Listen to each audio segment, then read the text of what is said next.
নমস্কার আমার আপনজনেরা, রুদ্রবার্তা ইউটিউব চ্যানেলে আপনাদের সকলকে স্বাগত জানাই। আমি রুদ্রপ্রসাদ ব্যানার্জি। আজ দোসরা জুলাই এই রাত্রি 9টা থেকে একটা নতুন জিনিস আমরা রুদ্রবার্তার তরফ থেকে করলাম। সেটা হচ্ছে, আপনাদের যদি কোনো অভিযোগ থাকে, ধরুন আপনাদের কোনো ঘটনা ঘটেছে, সেই ঘটনাটা আপনাদের কোনো প্রতিকার পাচ্ছেন না, বিভিন্ন সময় বিভিন্ন জায়গায় বিভিন্ন দপ্তরে আপনারা দৌড়দৌড়ি করে ক্লান্ত হয়ে পড়েছেন, যদি আপনার সাহস থাকে এই কারণে বললাম, কারণ এখানে যদি দেখানো হয় সেটা অনেক জায়গায় পৌঁছবে। কাজে আপনি যদি সাহস থাকে তাহলে নির্দ্বিধায় নির্ভাবনায় আমার যে নম্বর আছে 9088505999 এই হোয়াটসঅ্যাপ নম্বরে পাঠিয়ে দিন। ভিডিও ফুটেজ এবং যে সমস্ত তথ্যাদি আছে সঠিক তথ্যাদি অবশ্যই পাঠাবেন। আমি সেটাকে সবার সামনে এইভাবে রাত 9টায় আনকাট শোনাতে থাকবো। আজকে শুনুন, বরানগর পৌরসভা ফিরহাদ হাকিম, মানে আমাদের কলকাতার মেয়র এবং যাকে দিলীপ ঘোষ বলেন বাসি মেয়র, এবং যিনি আবার পৌরমন্ত্রীও বটে, তা তিনি একটু খেয়াল করবেন, আপনাদেরই বরানগর পৌরসভায় একজন ভদ্রলোক সুবীর কুমার সেন, তিনি দীর্ঘদিন ধরে তার মায়ের ডেথ সার্টিফিকেটের জন্য দৌড়দৌড়ি করছেন। ঠিক তিনি কি বলছেন সেটা আনকাটি শুনুন রুদ্রবার্তার পর্দায়। আমি সুবীর কুমার সেন, বরানগর 12 নম্বর ওয়ার্ডের বাসিন্দা। আমার মা শ্রীমতী মিনতি সেন গত 20 ফেব্রুয়ারি 2019-এ বরানগর স্টেট জেনারেল হসপিটালে মারা যান এবং 21 ফেব্রুয়ারি 2019-এ কাশীপুর বার্নিংঘাটে তার শেষকৃত্য হয়। মায়ের মৃত্যুর পর 15/11/2019-এ আমি মায়ের রেজিস্টার্ড ডেথ সার্টিফিকেটের জন্য বরানগর মিউনিসিপ্যালিটিতে দরখাস্ত করি এবং প্রায় 6 মাস পরে হেলথ ডিপার্টমেন্ট আমাকে 20 মে 2020-তে ডেথ সার্টিফিকেট ইস্যু করার জন্য ক্যাশ সেকশানে টাকা জমা দিতে বলে।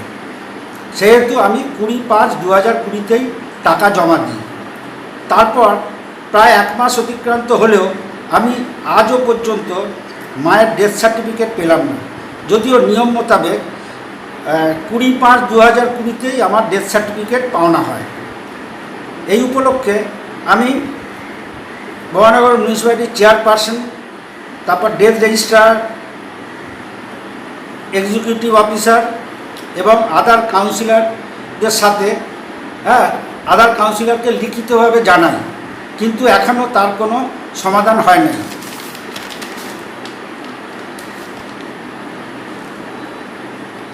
যাই হোক, বরানগর ঊর্ধ্বতম কর্তৃপক্ষের কাছে আমার বিনীত নিবেদন যে, being a law abiding citizen of India, আমার কি কোনো অধিকার নেই মায়ের ডেথ সার্টিফিকেট পাওয়ার ব্যাপারে?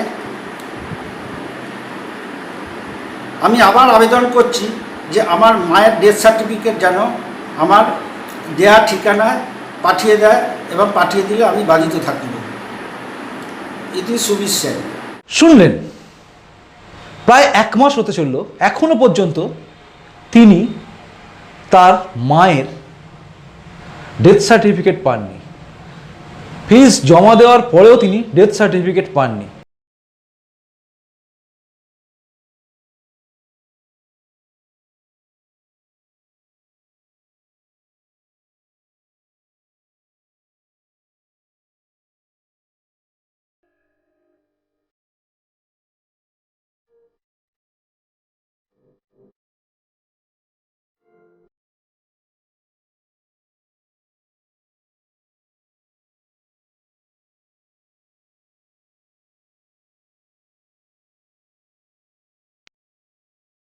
কেন?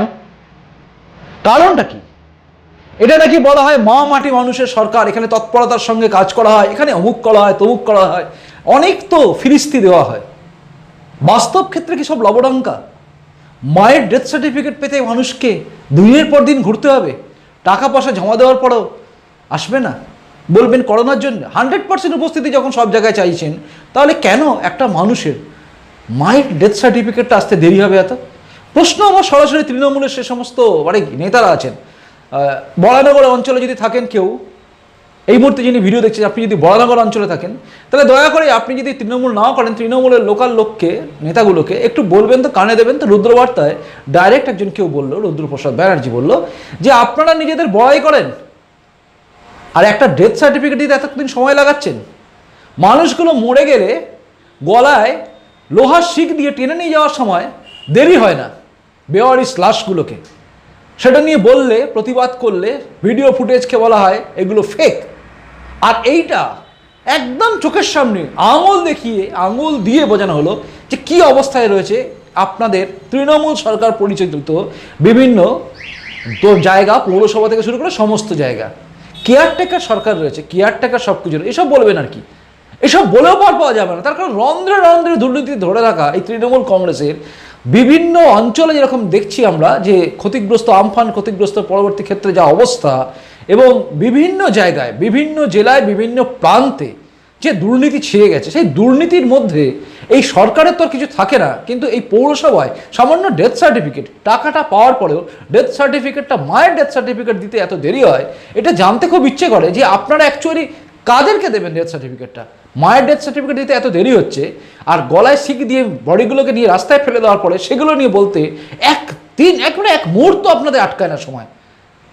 আশা করব এই ভিডিওটা দেখার পরে যদি তৃণমূলে যে সমস্ত নেতারা বা যে সমস্ত আমচা চামচা বেলচা ছুঁচো টাইপের নেতারা আমার এই ইউটিউব চ্যানেলে এসে মাঝে মাঝে ডিসলাইক করেন এবং আমাকে গালাগালি দেন, তাদের কাছে অনুরোধ, আপনার বাড়ির মা যদি এরকম অবস্থা হতো, আপনাকে যদি দৌড়োদৌড়ি করতে হতো, ভগবান যেন না করে আপনার মায়ের কোনো ক্ষতি হোক, তার কারণ মা চলে গেলে সবচেয়ে বেশি কষ্ট হয় যার, তার হচ্ছে সন্তানের। তো কাজেই সেই মা যদি চলে যায়, তার মৃত্যুর পর মৃতদেহের যদি ডেথ সার্টিফিকেট পেতে এত দেরি হয়, তাহলে আপনাদের মতো যারা তৃণমূল করেন, আপনাদের ওই এক ঘটি গঙ্গার জলে ডুবে মরা উচিত।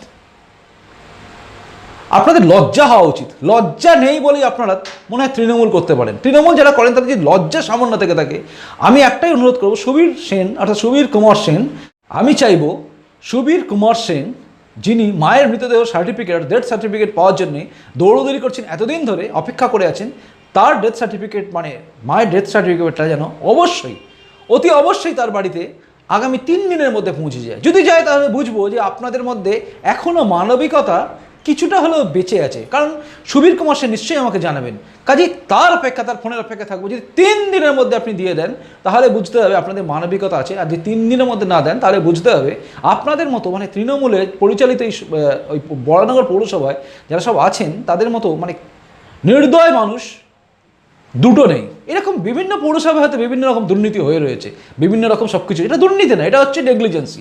কিন্তু কিসের জন্য এই নেগলিজেন্সি? এর পেছনে কি অন্য কোনো কারণ আছে? দেখুন, তদন্ত যদি করতে আমরা নামি, অনেক কিছুই হয়তো গুলিয়ে যাবে।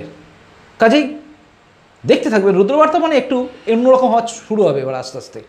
মানে আপনারা এই মুহূর্তে যারা দেখলেন বা শুনলেন সুবীর কুমার সেনের ঘটনাটা, মনে রাখবেন রুদ্রবার্তা এইভাবেই প্রতিটা পর্বে থাকবে। মানে চেষ্টা করব আপনারা যদি অভিযোগ জানান তাহলে সেদিনই রাত্রিবেলা রাত 9টায় থাকবে রুদ্রবার্তা স্পেশাল। তাই স্পেশালটা থাকবে অবশ্যই এই রকম কিছু বিষয় নিয়ে। আর যে বিষয় নিয়ে বলার জন্যে আমার কোনো পিছুটান নেই। আরামবাগ টিভির পিছুটান থাকতে পারে, তার বাড়িতে স্ত্রী আছে, বাচ্চা আছে, তাদের ওপর অত্যাচার করা গেছে।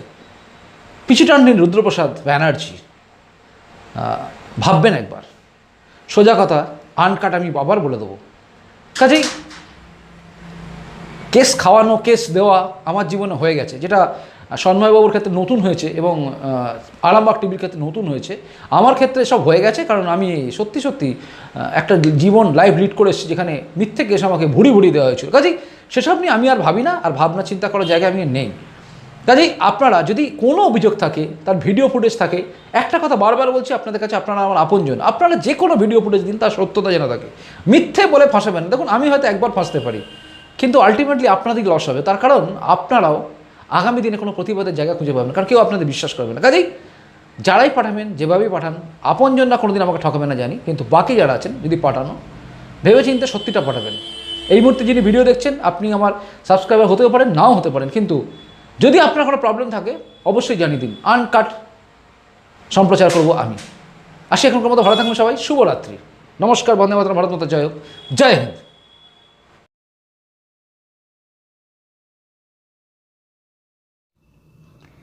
ভিডিওটা দেখার জন্য আপনাদের ধন্যবাদ জানাই।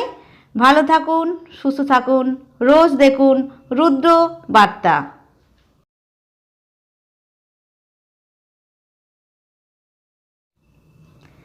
ভিডিওটা দেখার জন্য আপনাদের ধন্যবাদ জানাই। ভালো থাকুন, সুস্থ থাকুন, রোজ দেখুন রুদ্র বার্তা।